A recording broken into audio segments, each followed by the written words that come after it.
Hello and welcome everyone. It is time to enter the kumite. Remember, this is not a sport. You don't play fight. What's up, fight fans? Today we're going to be taking a closer look into the upcoming fight between Glover Teixeira and Jiri Prochazka. This fight is not going the distance, I promise. I don't even think this fight will make it past the second round. Either man can win this fight, but let's take a closer look at how they may win this fight. Jiri Prochazka is the favorite in this one. That's very interesting. I feel like the odds should lean a bit to Teixeira's favor, but you never know. This is the fight game, baby. Prochazka is an absolute savage, sitting at a whopping 96% finish rate. He is always going out there for the finish, even if he needs to endanger himself to do so. He has power in both hands. He might have the heaviest hands in the division right now. He has unorthodox striking, and he has the will of a samurai. He will live and die by the Bushido code. He's the kind of guy that will isolate himself from all attachments and seek a higher understanding and mastery of his art.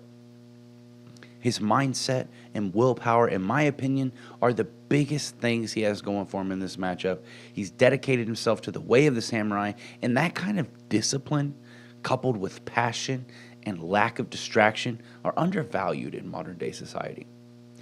I'm not going to lie, Jiri Prochazka might be my favorite fighter on the roster, and I don't usually pick favorites. Jiri is someone who pressures his opponent to force him to make a move and create his openings that way.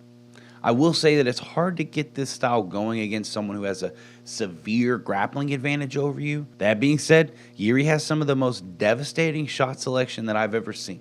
His 1-2, his spinning elbows, and his hooks around the guard tagged along with his pressure is just nasty. His knees are one of the most dangerous weapons that Teixeira needs to look out for. He has multiple finishes with the flying knee. He's very accurate with his jump, and if he gets you backing up, he has a mix-up where he'll throw the 1-2, or he'll feint the 2 into the teep kick, or he'll use the 1 to pull down the guard and jump into you with a flying knee. So we all know that Jiri is going to have the advantage in the stand-up. I think that's a given. Even Glover would tell you that.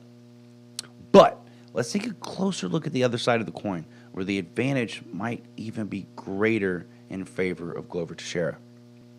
Does Jiri have the necessary grappling to keep up with Glover? We saw from his fight with Carl Albrechtsen that he may not have the best takedown defense. Albrechtsen is a hell of a wrestler, but he's not going to have the same immediate threat on the ground as Glover does.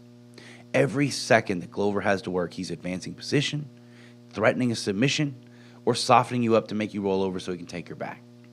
If this was Glover Teixeira on top of Jiri, this fight would have been over.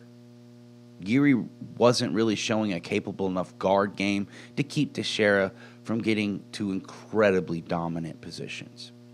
I will say that in Jiri's fight with Brandon Halsey, he actually displayed great takedown defense. He also kept it busy with the damage. He was fitting in the knees, he was pulling cross faces, he was grabbing the underhook and wrapping up tie clinch when he could. Keep in mind, too, that Halsey got in deep on a takedown here with ropes at Prochazka's back rather than a cage. That must make it a lot harder to wall walk and defend that takedown when they have that much of, when they're that deep in on the takedown. Well, unless the lack of support actually throws off the offensive wrestler. Actually, you know what? Let me know down in the comments who you think the ropes will actually help more. The offensive wrestler trying to get the takedown, or someone trying to defend the takedown and use the ropes to stay on the feet and dig for that underhook and widen their base, all of that jazz. Glover Teixeira is 42 years old, a full-on U.S. citizen, and about to make his first title defense. All of his dreams are coming true, and he's looking and feeling better than ever. He's in his flow. He's connecting the dots. He's spending a lot less time trying to be technical on the feet lately, and that's a good thing. He actually has good boxing, but he's taken an accumulation of damage throughout his career, and his grappling is really what makes him elite. And these days, he doesn't feel the need to always set the takedown up from his boxing. Like, he can do that, but he can also just dip underneath and put you up against the cage. Even if he doesn't get anything, he's safer and he's working his game. But I honestly don't see Prochazka defending a shot from Teixeira like this. I see Teixeira getting the slam, and I would honestly see him landing himself in side control. I don't see Prochazka bracing for impact and framing in the right places to prevent side control. Blachowicz is a black belt under Kamil Uminski, and that guy is a professor in the game. Glover is just that good. He made it look easy to do that to Blachowicz. If Glover does get this to the ground early in a round, I almost certainly see him getting the finish on Prochazka before the bell. He is really good about cutting through your guard, just edging the positioning. Notice how Teixeira raises his hips, gains control of Blachowicz's right ankle. Blachowicz then goes to clear his grip with wrist control, and Teixeira uses this opportunity to step over his own arm and kind of trap both of their arms underneath. Blachowicz kept that outside hook around the leg for a little bit until Teixeira got his knee to the ground. From there, Teixeira can swing over the leg and take full mount. It's shit like this that makes me so hesitant to pick on this fight. Teixeira wastes no time and can capitalize on the smallest of mistakes. Teixeira has improved on his boxing over the years, and he's at the point now to where he can feint big, and he's always had the power. His overhand to the lead hook is a big threat.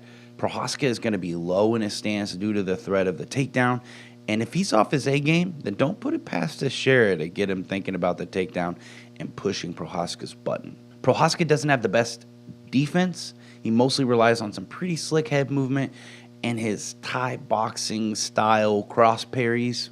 Let's not forget that fight that Teixeira had with Alexander Gustafsson or maybe even John Jones. If someone can control the space against Teixeira, they'll have him opening up from too far away. Gustafsson was straight up running away in that fight, and it ended up paying off. He maintained the distance and started chaining combos off the jab and off the uppercut or the lead hook. Blachowicz had a couple of moments in their fight as well. Teixeira will get caught up in those combos quite often, and he mostly doesn't make the right reads and ends up eating some of those shots. Someone like Prochazka can definitely get a finish with these shots, especially because he likes to pull down on that guard. Mark my words, if for some reason Glover cannot get this to the ground early, then I see Prochazka catching him with something devastating and getting a full-blown knockout. My mind says that Teixeira is going to get this to the ground, and he's going to get that early submission. I feel like that's the safe bet here, honestly. So if you want to try to make some money, this might be a good fight to bet on an early submission for Teixeira. Ultimately, though, I'm going to listen to my heart in this one. I'm going to go with Jiri Prochazka. I know in my prediction video I said second round knockout, but I keep thinking about it, and I think it's going to be in the first round. I think Jiri Prochazka is going to get a first round full-blown knockout.